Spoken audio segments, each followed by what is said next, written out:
Guys, இன்னைக்கு நானும் விக்கியும் விலங்குகளை வச்சு இயற்கை விவசாயம் பண்ணி காட்ட போறோம். இன்னைக்கு இருக்கிற தண்ணி பற்றாக்குறைக்கு ஒவ்வொரு சொட்டு தண்ணியும் தங்க மாதிரி.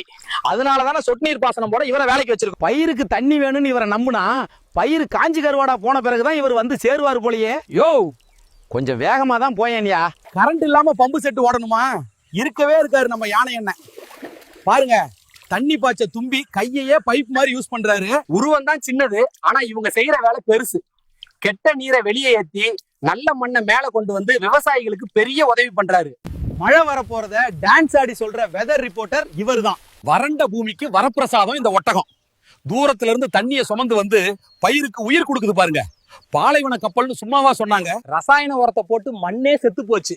அதனால மேல இருக்கிற இலையெல்லாம் பறிச்சு போட்டு இயற்கை உரம் ரெடி பண்ணி உதவுறாரு பாருங்க. பெட்ரோல் விக்கிற விலைக்கு இந்த கழுதைங்களை வச்சு மூட்டை இழுத்தாதான் நஷ்டம் இல்லாம விவசாயம் பண்ண முடியும். பகல் டைம்ல மனுஷங்க தொல்லை அதிகமாயிடுச்சு. வந்து கரும்பு திருடுறது, வேர்க்கடலை புடுங்கிட்டு போறது எல்லாம் பண்றாங்க. அதான் சிறுத்தைய காவலுக்கு வச்சிருக்கோம். வயல்ல நாங்க ரெஸ்ட் எடுக்கிறதுக்கு இங்க இருக்க குச்சி, இலை, கிளைகளை வச்சு இயற்கையான பொருளை பயன்படுத்தி வீடு ரெடி பண்றாரு பாருங்க.